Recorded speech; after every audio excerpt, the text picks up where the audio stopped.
Suppose you were given a command both simple and impossible. Hold the pass. Do not yield. And do it with only 300 men, while before you gathers the immense war host of the Persian Empire, a force so vast that the ancient world trembled at its approach. Would you run? Would you surrender your spear and save your life? Or would you fight on, knowing that your death might buy time for the survival of your people? In 480 B.C., at the infamous pass of Thermopylae, King Leonidas and his 300 Spartans made their choice. They stood at the hot gates, where the land narrowed between mountain and sea, and there they resolved to face the storm. When Persian envoys ordered them to surrender their arms, Leonidas gave no plea, no excuse, and no apology. He answered with a phrase as hard as iron: "Come and take them." It was not simply an insult hurled at an empire. It was a vow that Sparta would not submit, even if the price was annihilation. So what truly happened in that narrow pass, where so little ground drank so much blood? How did a few hundred Greeks defy the greatest empire of their age? And how did their final stand become one of the eternal echoes of history? Let us turn back the clock and enter the pass of Thermopylae, the Persian blow that fell upon Greece in 480 B.C. was born from memory and revenge. Marathon had wounded Persian pride, but it had not broken Persian ambition. After the death of Darius, his son Xerxes took up the unfinished mission with even greater force. What marched toward Greece was not simply an army, but an imperial avalanche. Modern estimates place Xerxes' invasion force between 200,000 and 300,000 warriors, though ancient writers gave numbers so immense they became almost legendary. Whatever the final count, the meaning was unmistakable. Greece was about to face the greatest military threat in its history. At that moment of crisis, the Greeks did what necessity forced them to do. They united. More than 30 city-states formed a defensive coalition under Spartan leadership. Yet, unity did not solve the problem of numbers. Leonidas, king of Sparta, had only about 7,000 men under his command, against the mass of Xerxes' host. This was a fragile line indeed. Leonidas knew that to meet Persia on broad, open ground would be to hand them the battle. Their numbers, their cavalry, and their depth of formation would simply drown the Greeks where they stood. So he chose a battlefield that would not allow Persia to be Persian. That place was Thermopylae, the hot gates. The name came from the steaming springs in the region, but its military value lay in its narrowness. Mountain on one side, sea on the other. A strip of land so constricted that at certain points only the smallest column could advance through it. There, the great Persian host could not spread across the field. There, its cavalry was useless. There, the endless tide of imperial manpower would be reduced to a stream. And there, face to face in a confined passage, it would meet the one kind of warrior least likely to break under pressure: the heavily armed Greek hoplite. Thermopylae was not chosen because it promised victory. It was chosen because it offered the one chance to delay an empire, and perhaps, by delaying it, to save Greece. Xerxes' army was a spectacle of imperial power. Gathered from across the Persian world, it included 50,000 light infantry, 20,000 archers, 30,000 cavalry, and the king's elite 10,000 immortals. It was the kind of force meant to overwhelm before the battle had even begun. But numbers alone do not define battlefield superiority. In the confined violence of close combat, much of the Persian army was at a disadvantage. Their men often fought in lighter, quilted armor, behind wicker shields, with spears and swords shorter than those of the Greek heavy infantry, against disciplined hoplites in tight formation. That difference could become deadly. At the center of the Greek defense stood 300 Spartans, the most feared warriors in all of Greece. These men had not been hastily assembled. They had been trained from youth in the hardest military culture of the ancient world. Each one was equipped for direct, brutal, face-to-face combat. Bronze armor over the chest, a Corinthian helmet over the head, the broad aspis shield on the arm, and a long spear in hand. They were built to absorb pressure, maintain formation, and kill anything that came within reach. Together with their roughly 7,000 allies, they formed the phalanx, one of the most formidable infantry systems of the ancient world.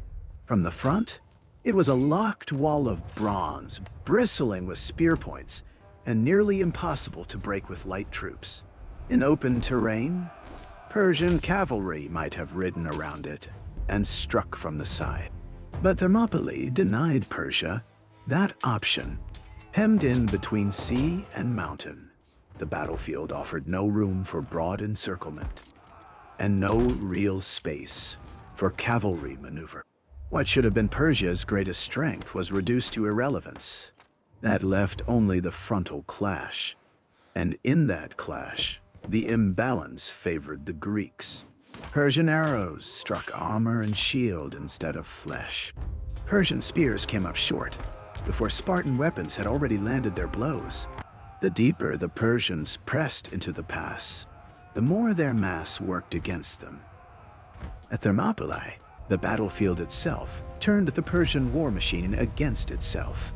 And in that narrow corridor, the Greek phalanx became not just a defense, but a steel rampart against empire. On the first day of battle, Xerxes was still certain of victory. He looked upon the narrow Greek line and believed that weight alone would crush him. So, he sent in his infantry. Thousands of Persian soldiers advanced into the pass, wave after wave, believing they would simply bury the defenders beneath numbers. Instead, they ran into a cold wall of bronze and discipline. At Thermopylae, the terrain betrayed Persian expectations. The narrow pass prevented their host from unfolding its full strength. Their men were forced to attack in compressed ranks, directly into the strongest form of Greek warfare. Spartan spears thrust over shields and found flesh long before Persian weapons could answer. What should have been an easy advance became a killing corridor. Humiliated by the failure of his first assaults, Xerxes turned to his pride, the Immortals. These 10,000 elite guardsmen were the jewel of the Persian army, the personal force of the king, and the terror of his enemies. Their reputation was immense. Yet at Thermopylae, reputation counted for very little. They too were trapped by the pass. They too had to press forward through the same narrow space. And they too met the same unyielding Greek defense. Leonidas' phalanx did not bend. The Spartans fought with a discipline that turned every Persian advance into another heap of dead. Even the so-called Immortals discovered that they were as mortal as any other men. By the second day, Persian attacks had become an act of desperation. The gorge was filling with corpses. Charges continued, but each ended the same way, with more Persian dead and no ground gain. Losses rose to appalling levels. The battle was so fierce that even two of Xerxes' brothers, Abrachams and Hyperanthes, were slain in the struggle. Across the Persian ranks, fear began to spread. These Greeks were not breaking. The pass was not yielding. What had begun as an invasion now felt, for a moment, like a trap closing on Persia itself. Then came the one thing Leonidas could not stop from the front: betrayal. A local man named Ephialtes went over to Xerxes and offered what the Persians needed most: a hidden path through the mountains that led behind the Greek line. It was the fatal weakness of the entire position. Under cover of night, Persian troops moved along that secret trail. At dawn, on the third day, they emerged behind the defenders. The stand at Thermopylae had withstood overwhelming force, but now it faced something far deadlier than numbers: encirclement. The betrayal at Thermopylae left Leonidas with no illusion of survival. The hidden mountain path had undone the pass. Soon the Greeks would be pressed from both directions, and the narrow ground that had protected them would become a trap. Yet, Leonidas still possessed one thing that Persia could not take from him: the power to decide how the end would be used. He chose not to waste the whole Greek force in a doomed stand. Instead, he ordered the main body of allies to withdraw, preserving them for Greece's future battles. He himself remained behind with the corps that would make history, his 300 Spartans, joined by the steadfast 700 Thespians and 900 Helots who refused to leave. What followed was not resignation. It was defiance in its purest form. Rather than shrinking back, Leonidas led a final charge. The Spartans surged forward with terrible violence, crashing into the Persian ranks and throwing them backward in the very pass they thought already won. These were men who no longer fought for victory in the ordinary sense. They fought for time, for honor, for memory, and for the right to meet death on their own terms. Their shields and spears moved with the same discipline as before, but now there was something even fiercer behind them: the knowledge that there would be no tomorrow. The Persians came in greater numbers than ever, closing the ring around the defenders. Still, the Greeks struck, withdrew, regrouped, and struck again. The ground was slick with blood, and the pass echoed with the clash of bronze and the cries of the dying. Thermopylae had become a furnace of war, and in that furnace, the last warriors of Leonidas burned brighter than ever. Then, the inevitable came. Leonidas fell. The king who had held the hot gates was now among the dead. The Persians rushed to claim his body, eager to display the broken king of Sparta as proof that resistance had been crushed. But the Spartans answered with the most final act of loyalty in their history. Those still standing threw themselves upon the Persians again and again, fighting over Leonidas's fallen body with a fury beyond all reason. They drove the enemy back repeatedly, even as their own numbers dwindled toward nothing. Not one man turned away, not one asked for mercy. In the end, they did not simply die. They chose the manner of their dying, and by that choice, they entered immortality. The stand that refused to die, the men at Thermopylae, did not live to see victory, but their sacrifice helped make victory possible. By standing at the pass, Leonidas and his companions bought Greece the most precious commodity in war: time. Time for Athens to empty. Time for strategy to replace panic. Time for the alliance of Greek city-states to prepare for the next, greater phase of the conflict. So, when the Persians reached Athens, they captured only stone and silence. The city itself had slipped away from them. Yet, the greatest effect of Thermopylae was not strategic alone.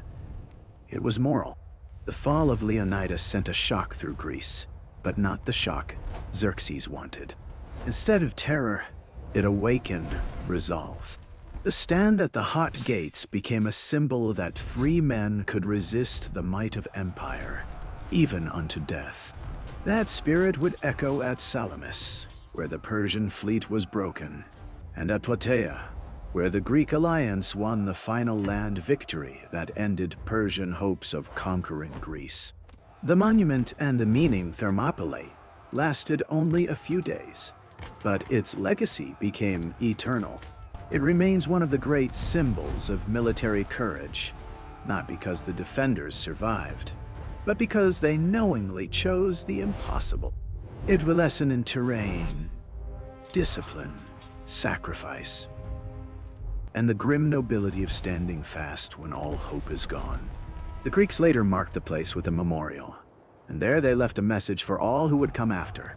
Go tell the Spartans, stranger passing by, that here, obedient to their laws, we lie. In those words lies the essence of Thermopylae.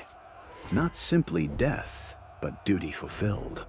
For more than 2,500 years, the story of the 300 Spartans has endured as one of the greatest legends in history. What do you think? Was Thermopylae the most heroic last stand of the ancient world? And does Leonidas deserve to be remembered as history's ultimate warrior king? Let us know in the comments below. If you enjoyed this episode, don't forget to like, subscribe, and turn on the notification bell so you never miss another deep dive into the past. Thank you for watching, and we'll see you in the next battle.